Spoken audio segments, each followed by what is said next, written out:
Now, I went to the supermarket yesterday after the show, the rock and roll lifestyle that I lead.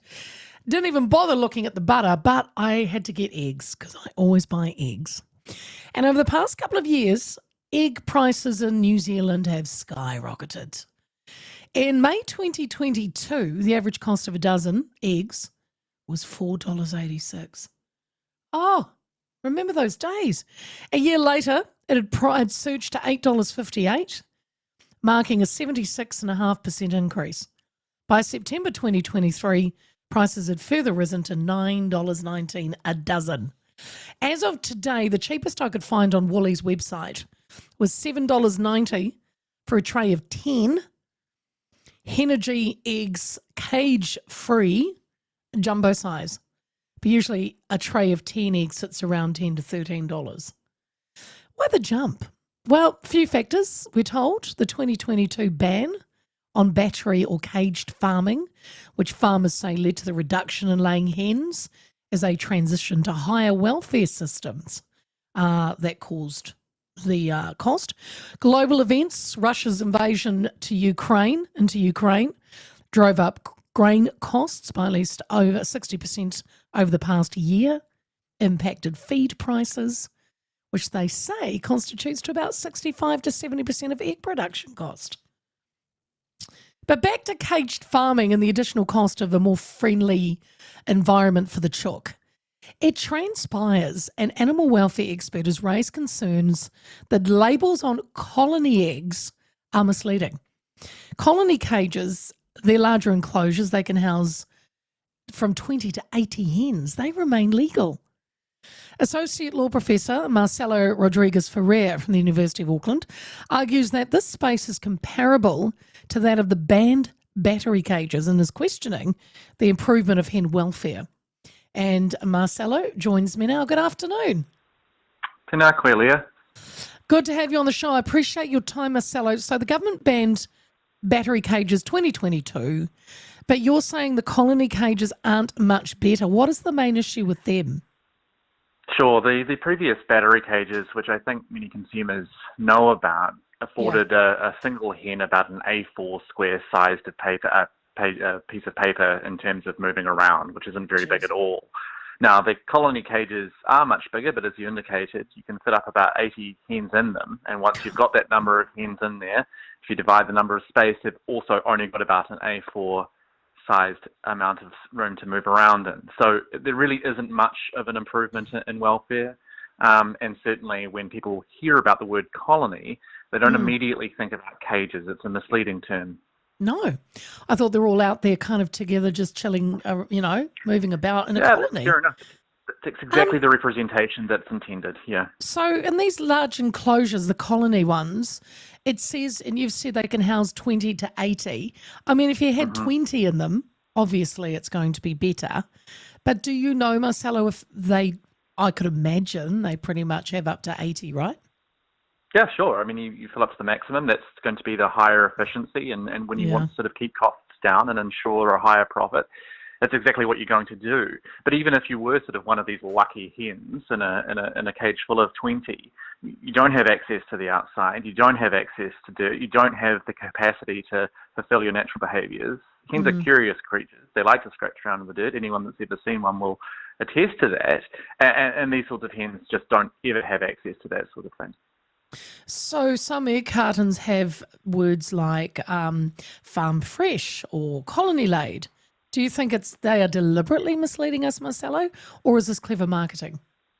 I mean, the difference between clever marketing and deliberately misleading is razor thin, Leah. But I think that the majority of consumers have absolutely no idea what colony means, and that's no disrespect to the consumer there, because that's just not a term that they've heard about before. As a result, I think that they get misled into thinking that these are hens that are happy or have sort of good welfare outcomes. And look, while colony cages are legal, there's no doubt that the welfare of hens in these sorts of production methods versus, say, a free-range hen has significantly less welfare benefits. Yeah. And so there's a misleading effect of consumer who's sort of busy straight after the radio show, going to the supermarket, doesn't really sort of want to have to think about these sorts of things, trying to make the right decision for them and their family, and that's the situation in which I say that, yeah, look, that's a misleading term, and they'll think that there is good welfare for hens, and it's just not the case. What would you like to see, Marcelo? I mean, we need clearer labelling on egg cartons. What kind of changes would you see? Absolutely. I think that consumers, the very least that they can have is clarity, and that's what our Fair Trading Act 1986 requires. You can't deliberately mislead or deceive consumers, and I think it's fair enough to assume that when consumers look at what they're buying, they can see exactly the sort of situation that the meat or eggs are raised in, and know exactly the sort of situation that led to that product. And at the moment, they simply don't have the information in front of them to make those sorts of choices. It seems to me it's been like we've kind of been stiffed here in a couple of ways, because the battery or caged farming, was banned in 2022, but we do have it really. They've just made the cage wider. Yeah, I mean, I think that you sort of have these slow incremental improvements in welfare systems. This is not just related to sort of hens, but throughout sort of agricultural industries, minor improvements to sort of welfare, and you can consider that a win, but ultimately there are sort of other systems that are sort of just as bad. Now, the vast majority of farmers are trying to do the right thing and improve the welfare of the animals that they keep, and that's where sort of regulation and ensuring that we have the highest quality welfare systems and ensuring consumers can sort of trust the product that they've got in front of them is absolutely imperative. Do you know what do barn chickens live in? Yeah, so that, again, sort of barn has this indication that, again, they're all very happy. That's just simply a way of distinguishing between free range and those chickens that don't have access to the outdoors. So if you see a barn egg, that generally means that they probably aren't in cages, but they are inside for all of their lives and don't have access to the outdoors and natural environment.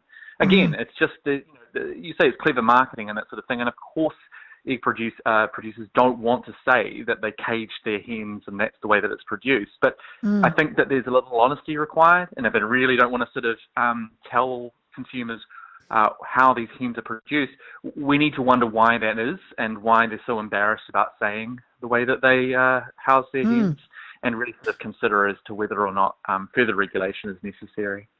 So it's interesting too, because we now try finding a dozen eggs. Everything's gone to 10, and like shrinkflation has hit the eggs. Shrinkflation, yeah. And I don't. What's that about? Is that again because they think? I don't know. Why have we got 10 eggs?